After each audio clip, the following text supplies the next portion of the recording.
শৈত্যপ্রবাহ এবং আবহাওয়ার আপডেট নিয়ে প্রবল শক্তি নিয়ে ভারতের তামিলনাড়ু, অন্ধ্রপ্রদেশ এবং উড়িষ্যা রাজ্যের উপকূলে আঘাত এনেছে ঘূর্ণিঝড় মন্থা। এ সময় ঘূর্ণিঝড়ের গতিবেগ সর্বোচ্চ রেকর্ড করা হয়েছে 130 কিলোমিটার। ঘূর্ণিঝড় মন্থা ক্রমশ ভারতের মধ্যপ্রদেশের দিকে অগ্রসর হচ্ছে। বাংলার সমুদ্র উপকূলীয় অঞ্চল অল্প পরিসরে উত্তাল রয়েছে এবং চট্টগ্রাম, কক্সবাজার, মংলা ও পায়রা সমুদ্র বন্দরগুলোকে 2 নম্বর দূরবর্তী সতর্ক সংকেত দেখাতে বলা হয়েছে। ইতিমধ্যেই বাংলার আকাশে প্রবেশ করতে শুরু করেছে বৃষ্টিবলয় আঁখি। কোথাও কোথাও হচ্ছে বৃষ্টিপাত এবং 3 নভেম্বর সোমবার পর্যন্ত বৃষ্টিবলয়টি দেশের আকাশে অবস্থান করতে পারে।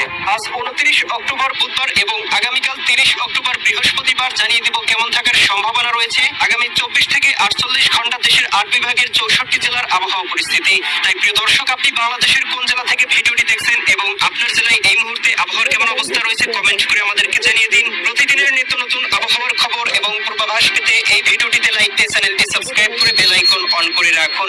প্রিয় দর্শক, চলে আসলাম আবহাওয়া পূর্বাভাস চিত্রে। এখান থেকে আমরা দেখতে পাচ্ছি ইতিমধ্যেই ঘূর্ণিঝড়টি ভারতের অন্ধ্রপ্রদেশ উপকূলে আঘাত এনেছে এবং এই মুহূর্তে ঘূর্ণিঝড়ের গতিবেগ রয়েছে ঘন্টায় 80 থেকে 90 কিলোমিটার পর্যন্ত এবং এর প্রভাবে কিন্তু এদিকে আমরা দেখতে পাচ্ছি উড়িষ্যা রাজ্য এবং পশ্চিমবঙ্গের আকাশটাও আংশিক মেঘাচ্ছন্ন এবং কোথাও কোথাও বৃষ্টিপাত হচ্ছে, কোথাও কোথাও ঝড়ো দমকা বাতাস প্রবাহিত হচ্ছে। বঙ্গোপসাগর মোটামুটি উত্তাল রয়েছে এবং সমুদ্র বন্দরগুলোকে 2 নম্বর দূরবর্তী সতর্ক সংকেত দেখানো হয়েছে। এবং প্রিয় দর্শক, ঘূর্ণিঝড়টি কিন্তু আমরা দেখতে পাবো ক্রমশ মধ্য ভারতের দিকে অগ্রসর হবে। এরপরে বিহারের দিকে গিয়ে ঘূর্ণিঝড়টি আরো শক্তি সঞ্চয় করতে পারে এবং প্রিয় দর্শক 31 অক্টোবর শুক্রবারের দিকে আমরা দেখতে পাবো বাংলার উত্তরাঞ্চলে একটি বৃষ্টিবলয় প্রবেশ করতে পারে এবং শনিবারের দিকে কিন্তু বাংলার উত্তরাঞ্চলে ঝড় ও দমকা বাতাস প্রবাহিত হতে পারে, বিশেষ করে রংপুর, রাজশাহী, ময়মনসিংহ এবং সিলেট বিভাগে। এরপরে কিন্তু প্রিয় দর্শক আমরা দেখতে পাবো ঘূর্ণিঝড়টি 1, 2, 3 তারিখের দিকে এদিকে আসামের দিকে অগ্রসর হয়ে আস্তে আস্তে নিঃশেষ হয়ে যাবে এবং হিমালয় থেকে শৈত্যপ্রবাহ কিন্তু বাংলার দিকে প্রবল আকারে ধেয়ে আসতে শুরু করবে এবং তীব্র থেকে তীব্রতর শৈত্যপ্রবাহ প্রবেশ করে যাবে। প্রিয় দর্শক, 1 নভেম্বরের দিকে দেখতে পাবো দেশের উত্তরাঞ্চলে একটি শক্তিশালী বৃষ্টিবলয় আঁখি অবস্থান করতে পারে। এদিকে রংপুর, গাইবান্ধা, কুড়িগ্রাম, নীলফামারী, লালমনিরহাট, দিনাজপুর, ঠাকুরগাঁও, পঞ্চগড় জেলাগুলোতে সর্বোচ্চ বৃষ্টিপাত থাকতে পারে। কোথাও কোথাও সর্বোচ্চ 40 মিলিমিটার, কোথাও কোথাও 20-30 মিলিমিটার পর্যন্ত এবং এদিকে আমরা দেখতে পাচ্ছি রাজশাহী, সিরাজগঞ্জ, বগুড়া, পাবনা, নাটোর, নওগাঁ, চাঁপাইনবাবগঞ্জ, জয়পুরহাট জেলাগুলোতেও কোথাও কোথাও 10-15 মিলিমিটার পর্যন্ত বৃষ্টিপাত হতে পারে।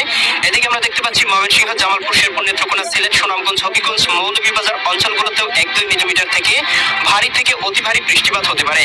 এদিকে আমরা দেখতে পাবো ভারতের উত্তরবঙ্গ, শিলিগুড়ি, দার্জিলিং, কোচবিহার, এদিকে ধুবড়ী, গোয়ালপাড়া, গুয়াহাটি, এদিকে তুরা, এই অঞ্চলগুলোতে ভারী বৃষ্টিপাত এবং পুরুলিয়া এই অঞ্চলগুলোতেও আমরা দেখতে পাবো অতি ভারী পরিসরে বৃষ্টিপাত হতে পারে। ভারতের পশ্চিমবঙ্গ, এদিকে কলকাতা, খড়গপুর, চন্দননগর, আরামবাগ, মুর্শিদাবাদ, কাটোয়া, দুর্গাপুর অঞ্চলগুলোতেও বৃষ্টিবলয়ের অবস্থান থাকতে পারে।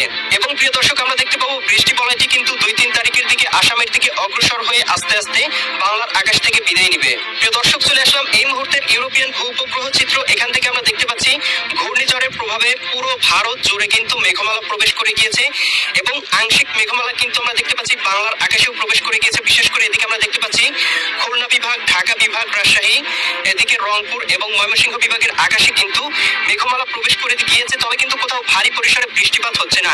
এই মুহূর্তে আমরা দেখতে পাচ্ছি ভারতের কলকাতা, এদিকে খড়গপুর, চন্দননগর, আরামবাগ, মুর্শিদাবাদ, কাটোয়া, দুর্গাপুর এই অঞ্চলগুলোতে ভারী পরিসরে বৃষ্টিপাত হচ্ছে।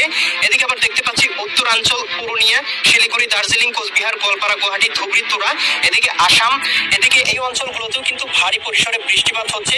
তবে এদিকে আমরা সিলেট, এদিকে বরিশাল, চট্টগ্রাম বিভাগের আকাশটা মোটামুটি এই মুহূর্তে শান্ত দেখতে পাচ্ছি। তবে ঘূর্ণিঝড়ের প্রভাবে আগামীকালকের মধ্যে এই অঞ্চলগুলোতে কিন্তু মেঘমালা প্রবেশ করে যেতে পারে। প্রিয় দর্শক, আমরা দেখতে পাচ্ছি ঘূর্ণিঝড়ের এই মুহূর্তের অবস্থান রয়েছে ভারতের, এদিকে আমরা দেখতে পাচ্ছি অন্ধ্রপ্রদেশ, এদিকে বিশাখাপট্টনম, এদিকে উড়িষ্যা রাজ্য অঞ্চলগুলোতে এবং আস্তে আস্তে প্রথমে এটি যাবে বিহারের দিকে, এরপরে উত্তরাঞ্চল, রংপুর, এদিকে রাজশাহী, ময়মনসিংহ, সিলেট বিভাগ হয়ে আসামের দিকে অগ্রসর হওয়ার সম্ভাবনা রয়েছে।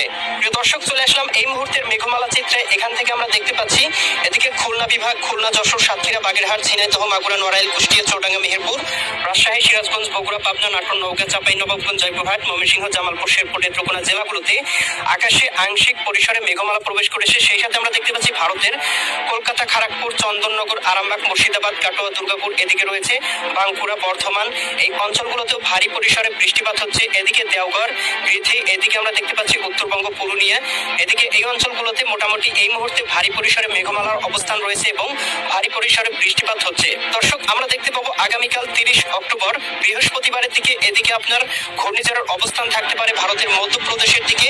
এর প্রভাবে বাংলার আকাশে মেঘমালা প্রবেশ করতে পারে। ভারতের পশ্চিমবঙ্গে তীব্র থেকে তীব্রতর বৃষ্টিপাত হওয়ার সম্ভাবনা রয়েছে এবং রংপুর বিভাগে দেখতে পাবো আস্তে আস্তে কিন্তু মেঘমালা প্রবেশ করে যেতে পারে। তবে খুব একটা ভারী মেঘ বা ভারী বৃষ্টিপাত দেখা যাচ্ছে না, তবে খণ্ড খণ্ড ভাসা মেঘ রয়েছে, যার প্রভাবে কিন্তু বৃষ্টি প্রবাহ শুরু হয়ে যেতে পারে। এবং 31 অক্টোবর শুক্রবারের দিকেই আমরা দেখতে পাবো এদিকে ময়মনসিংহ, জামালপুর, শেরপুর, নেত্রকোনা, সিলেট, সুনামগঞ্জ, হবিগঞ্জ, মৌলভীবাজার অঞ্চলগুলোতে অতি ভারী বৃষ্টিপাত হতে পারে। ময়মনসিংহ, জামালপুর, শেরপুর, নেত্রকোনা, এদিকে আমরা রাজশাহী, সিরাজগঞ্জ, বগুড়া, পাবনা, নাটোর, নওগাঁ, চাঁপাইনবাবগঞ্জ, জয়পুরহাট এবং এদিকে আমরা দেখতে পাচ্ছি রংপুর, গাইবান্ধা, কুড়িগ্রাম, নীলফামারী, লালমনিরহাট, দিনাজপুর, ঠাকুরগাঁও, পঞ্চগড় জেলাগুলোতে সর্বোচ্চ 10 থেকে 11 মিলিমিটার পর্যন্ত বৃষ্টিপাত হতে পারে। এদিকে আমরা দেখতে পাচ্ছি ভারতের উত্তরবঙ্গ, শিলিগুড়ি, দার্জিলিং, কোচবিহার, ধুবড়ী, গোয়ালপাড়া, গুয়াহাটি, তুরা, এদিকে দেখতে পাচ্ছি পুরুলিয়া, এদিকে কিষানগঞ্জ, এদিকে আমরা দেখতে পাচ্ছি আড়াইরা, এই অঞ্চলগুলোতেও বৃষ্টিপাত হতে পারে। এবং আমরা দেখতে পাবো উপকূলবর্তী অঞ্চলগুলোতেও আংশিক বৃষ্টিপাত বা মেঘমালা থাকার সম্ভাবনা রয়েছে। এবং প্রিয় দর্শক, 1-2 তারিখের দিকে কিন্তু শক্তিশালী একটি বৃষ্টি বলয় দেশের উত্তরাঞ্চলে প্রবেশ করে যাবে, বিশেষ করে রংপুর বিভাগ, রাজশাহী, ময়মনসিংহ এবং সিলেট বিভাগে। বিশেষ করে আসামের দিকে অতি ভারী বৃষ্টিপাতের সম্ভাবনা রয়েছে। এর প্রভাবে রংপুর বিভাগের কোথাও কোথাও কিন্তু জলাবদ্ধতা সৃষ্টি করতে পারে, কোথাও কোথাও আংশিক বন্যা পরিস্থিতির অবনতি হতে পারে। সেই সাথে কিন্তু আমরা প্রিয় দর্শক দেখতে পাবো রবিবার 2 অক্টোবরের দিকে এই বৃষ্টি বলয়টি সিলেটের উপর প্রভাব বিস্তার করতে পারে। সিলেট এবং ময়মনসিংহ বিভাগের সিলেট, এদিকে আমরা দেখতে পাচ্ছি জকিগঞ্জ, এদিকে চারখাই, জয়ন্তীপুর, চতকবাজার, বিশ্বম্ভরপুর, এদিকে রয়েছে আপনার বড়লেখা, কুলৌরা, বালাগঞ্জ, এদিকে জয়ন্তীপুর অঞ্চলগুলোতে আংশিক থেকে কোথাও কোথাও ভারী পরিসরে বৃষ্টিপাত হতে পারে। এবং প্রিয় দর্শক, 2-3 তারিখের দিকে বৃষ্টি বলয়টি বাংলার আকাশ থেকে পরিপূর্ণরূপে বিদায় নিবে এবং হিমালয় থেকে কিন্তু শৈত্যপ্রবাহ বাংলার আকাশে প্রবেশ করে যেতে পারে। দর্শক, চলে আসলাম তাপমাত্রা চিত্রে। এখান থেকে আমরা আজকের শৈত্যপ্রবাহের আপডেটটা সম্পর্কে জেনে নিব। এখান থেকে আমরা দেখতে পাচ্ছি আজ ভোর রাতের দিকে আংশিক শৈত্যপ্রবাহ থাকতে পারে ঢাকা বিভাগের জেলাগুলোতে সর্বনিম্ন 24 ডিগ্রি সেলসিয়াসে এবং বরিশাল বিভাগের সর্বনিম্ন তাপমাত্রা থাকতে পারে 25 ডিগ্রি। এদিকে আমরা দেখতে পাচ্ছি চট্টগ্রাম বিভাগের সর্বনিম্ন তাপমাত্রা থাকতে পারে এখান থেকে আপনার 23 থেকে 24 ডিগ্রি এবং এদিকে খুলনা বিভাগেও আমরা 24 থেকে 25 ডিগ্রি সেলসিয়াস তাপমাত্রা দেখতে পাচ্ছি।